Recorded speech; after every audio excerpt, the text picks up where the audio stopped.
Jasper Hawk had never been a man of much fortune.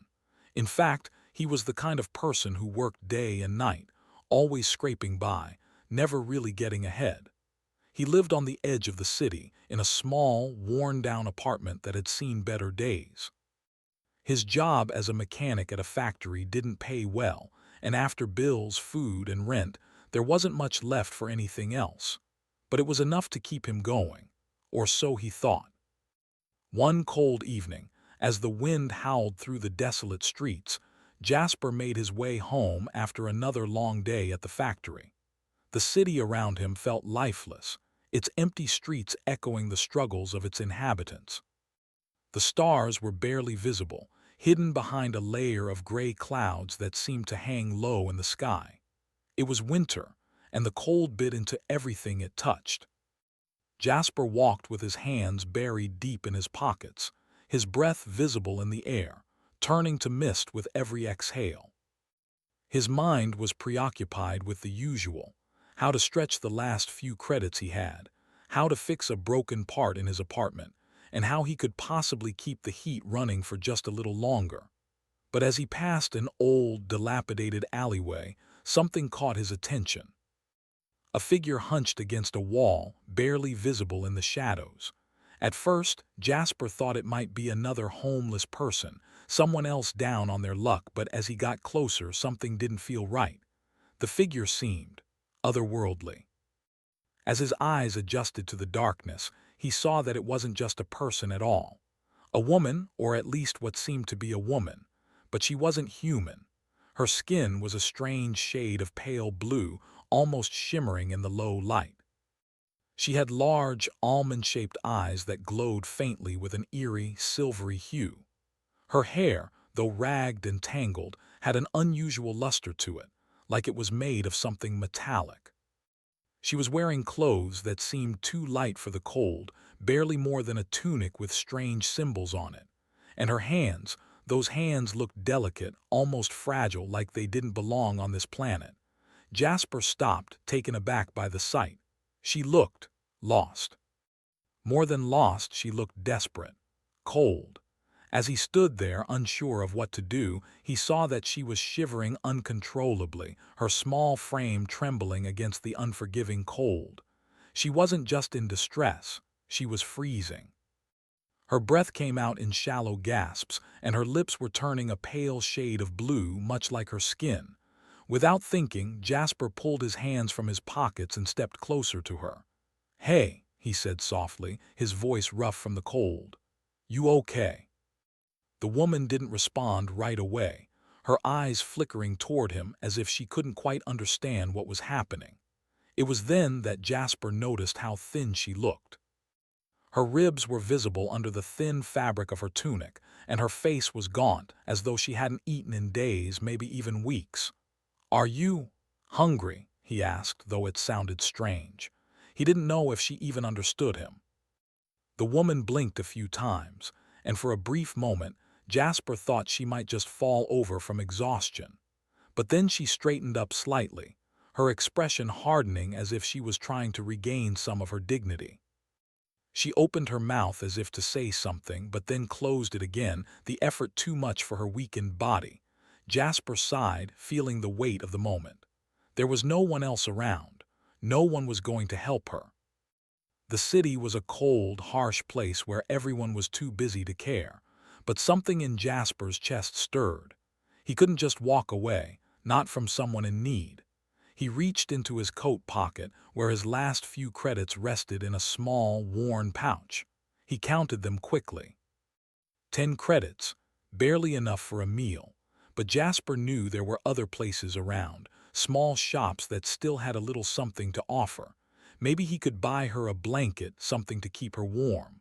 With a resigned sigh, Jasper gave her one last look. "Stay here," he told her, and turned to walk toward a small street vendor he knew sold blankets and other necessities. His feet felt heavier with each step. This wasn't his problem. She wasn't his responsibility, but the nagging feeling wouldn't leave him. If he could help, even just a little, why not? The street vendor was a grizzled old man who looked like he'd been selling blankets and warm clothing for decades. He gave Jasper a knowing glance when he asked for something warm. "Cold night," the vendor muttered, handing him a thick woolen blanket. Jasper handed over his last credits, feeling a pang of regret for parting with the little money he had left. But as the vendor wrapped the blanket in his arms, Jasper didn't hesitate. He turned around and headed back to where he had left the alien woman.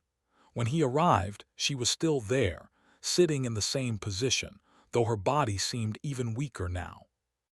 She barely reacted as he approached, but when he knelt down and offered her the blanket, her eyes widened in surprise. She looked at him, then at the blanket, as if she couldn't quite comprehend why he would do such a thing. Jasper held it out to her, not saying anything, just waiting for her to take it. After a long moment, she slowly reached out, her trembling hands brushing the fabric of the blanket. She clutched it to her chest and let out a soft, relieved sigh. Jasper didn't speak. He didn't need to. The look in her eyes, the faint glimmer of gratitude, said more than words ever could. After a while she spoke, her voice soft and strangely melodic. "Why?" she asked. Jasper frowned, unsure of how to answer. "Why what?" "Why help me?" Her tone was quiet, but there was something curious in it, like she was trying to understand the reason behind his actions. Jasper hesitated. He thought about it for a moment, his mind turning over the many reasons he could give, but none of them felt right. He just felt like it was the right thing to do. "I don't know," he said finally, shrugging. "You needed help and I could give it, that's all." The woman studied him for a moment longer before nodding, as though accepting his answer. Her face softened, and Jasper could see that she was no longer shivering as much. The blanket had given her some warmth, some comfort. For now, that was enough. The days that followed felt like a strange mix of normalcy and chaos. Jasper's life, as simple and predictable as it had been, suddenly seemed to shift with the arrival of Thrice, the alien woman he had helped. He wasn't sure what to make of it. He had done what anyone would have done, helping someone in need. But as she recovered under the warmth of the blanket, Jasper couldn't help but notice how much his life had changed, how much his world had expanded. Thrice wasn't just a stranger from another planet. She was someone with a past, someone with a story. And slowly, over time, she began to share pieces of that story with Jasper, bits and pieces of her life that had been lost in the cold, dark world she came from. She told him that she came from a distant planet, one that had once been a thriving hub of advanced technology and culture. But that world, her world, had fallen into chaos. A political coup had taken place, and the ruling elite were overthrown by a group of powerful warlords. Her people were scattered, their once great civilization reduced to ruins. Thrice had been part of a diplomatic delegation sent to negotiate peace with another species, but when the warlords seized control of her planet, she was forced to flee. Her ship, an elegant craft capable of traveling across the stars, had been damaged during her escape. She had made a crash landing on this planet, a small, cold world far from the reach of her people. She had spent months hiding, trying to find a way to repair her ship and contact the remnants of her home planet. But every attempt had been thwarted. Resources were limited, and the cold, harsh environment made it difficult for her to survive. Jasper listened carefully to everything she said, though much of it was beyond his understanding. The technology she spoke of sounded like something out of a science fiction novel, but it wasn't just the technology that fascinated him. It was the way she spoke of her people, of a time when her world had been full of hope and possibility. As Thrice grew stronger, she began to take an interest in Jasper's life as well. She asked about his work as a mechanic, about the factory where he spent most of his time. Jasper explained that the factory had been in disrepair for years, with outdated equipment that barely functioned. Still, it paid the bills, barely. He had never been able to afford anything more than the basics, never been able to dream of a life beyond survival. "I've fixed a lot of things in my life," Jasper said one day, staring at the worn tools in his small workshop. but I've never been able to fix anything that mattered." Thrice didn't say anything at first. She simply observed him, her silvery eyes studying his every move. Then, after a moment, she reached for a small device that had been resting on the table beside her. It looked like a small, metallic sphere, smooth and shiny, with strange markings on its surface. "This," she said, holding it up for Jasper to see, "is a part of my ship's navigation system. It was damaged during the crash.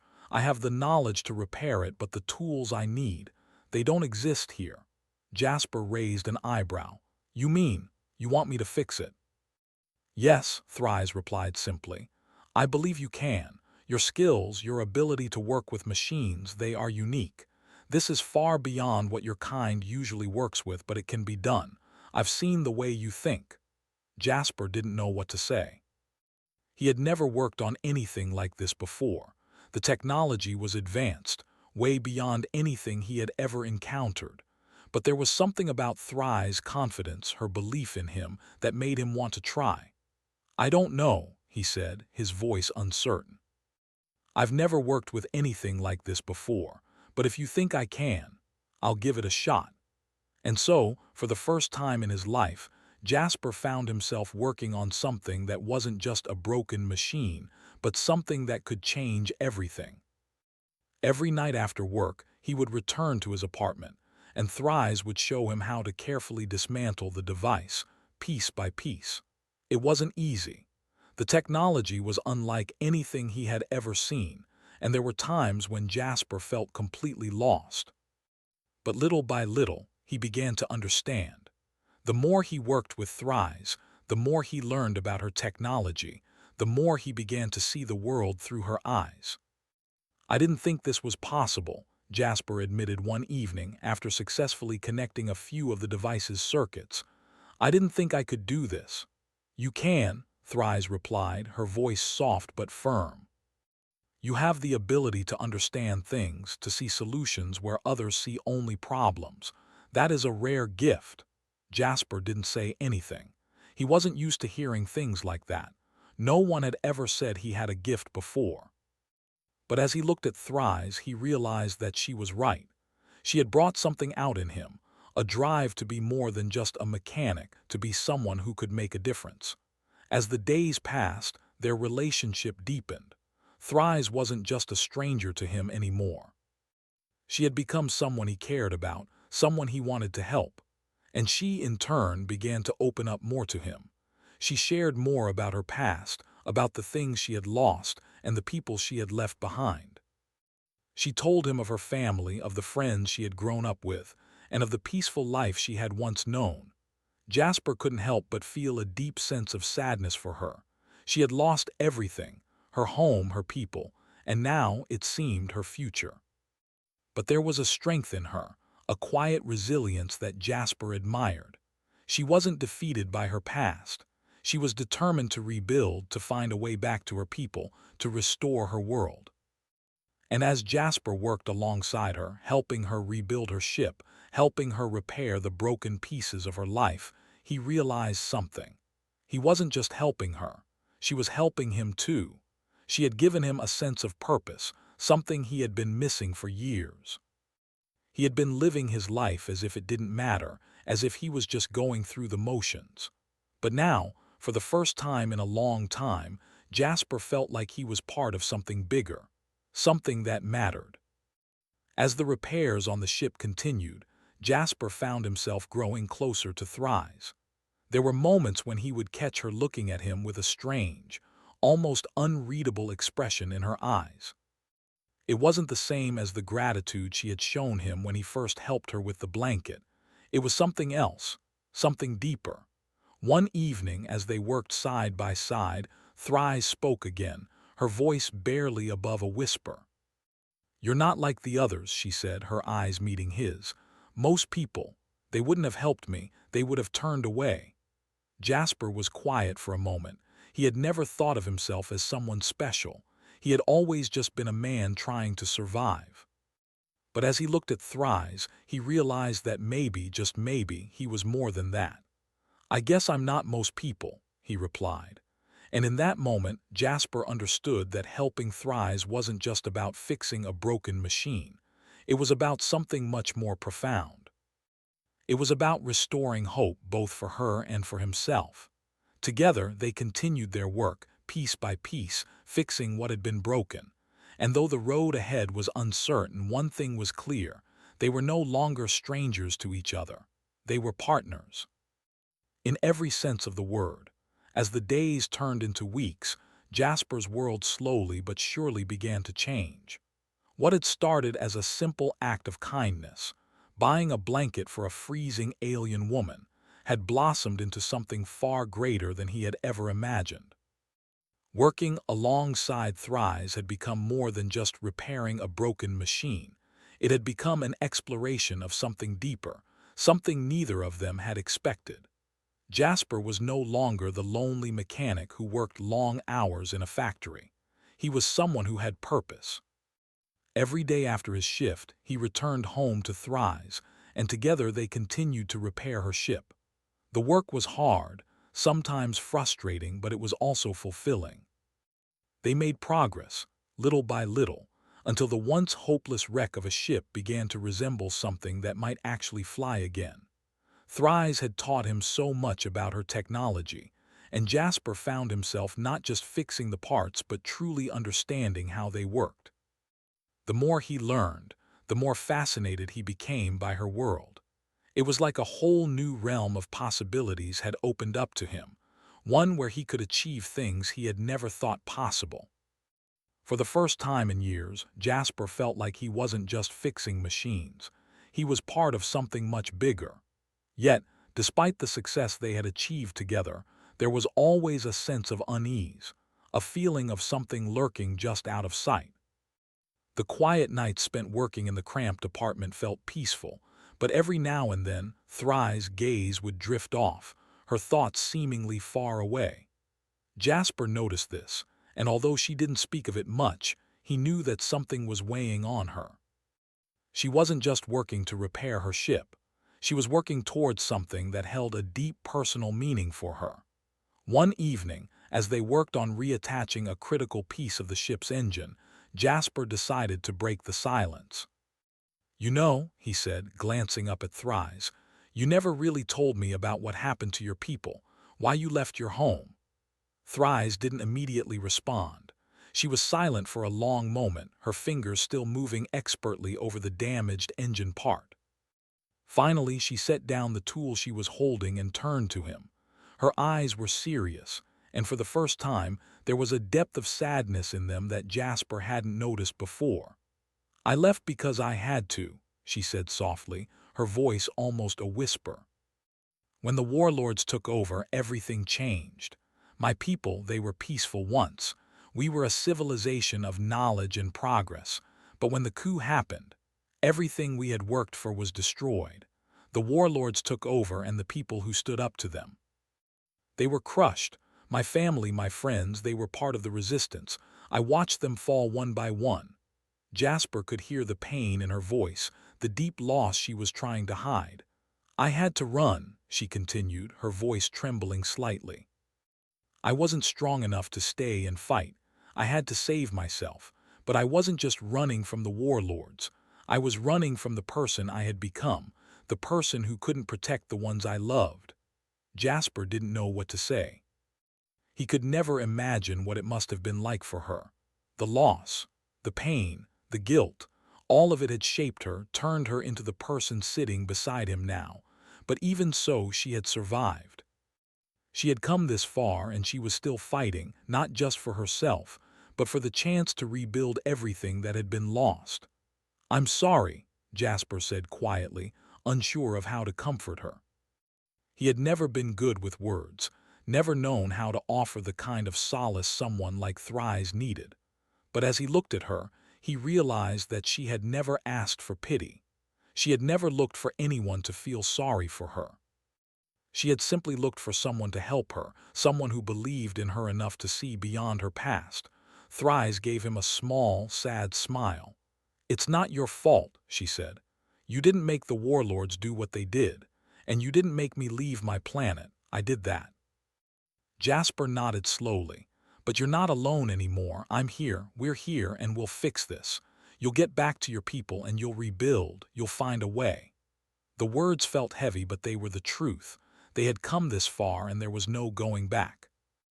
Jasper had made a promise to himself, to Thrice, and to the memory of all those who had been lost.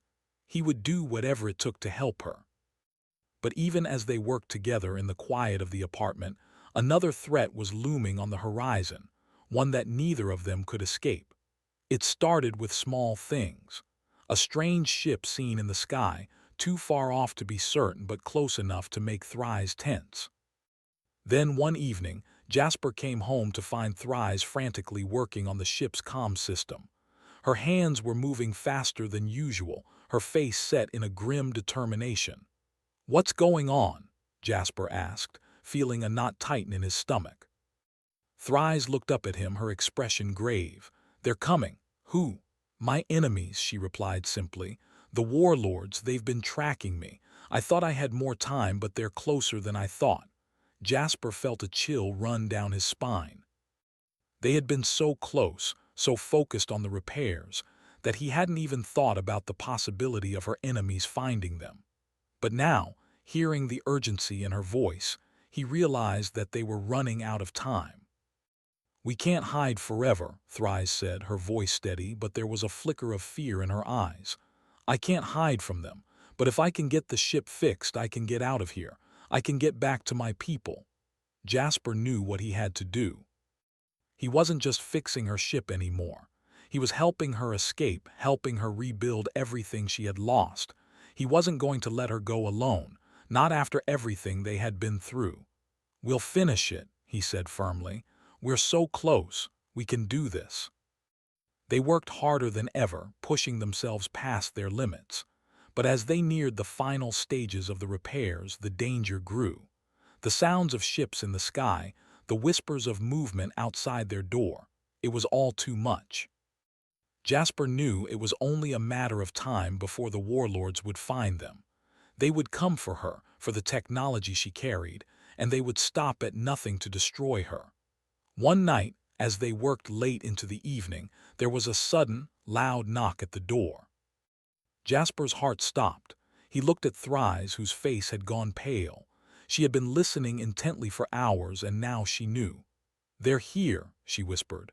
Without another word, they sprang into action. Thrice grabbed a small device from the table and handed it to Jasper. "Get this to the ship," she ordered, her voice low but urgent. "I'll handle the rest." Jasper nodded, his heart pounding in his chest. He didn't know what the device was, but he didn't question her. He grabbed it and ran out the door, his mind racing. He could hear the sounds of voices, shouting, approaching. They were closing in on him, but he wasn't going to let them catch her. He ran through the dark alleyways, the cold wind biting at his skin. His legs burned with each step, but he didn't stop. He couldn't stop. Thrice was depending on him. He had to make sure she got away. When he reached the ship, he could hear the sounds of footsteps behind him. He didn't dare look back. He opened the ship's hatch and tossed the device inside. As he turned to run back, he saw the shadow of a figure step into the alley. He froze. "Jasper!" It was Thrice. She had followed him. "Get in!" she shouted, her voice frantic. Jasper didn't hesitate. He ran toward her, and together they scrambled into the ship, sealing the hatch just as the first blast of gunfire rang out behind them. The ship lurched into the air, the engines roaring to life. As they shot into the sky, Jasper looked down at the planet below, a strange sense of finality settling over him. They were leaving. They were escaping. But more than that, they were starting a new journey, one that neither of them could have imagined.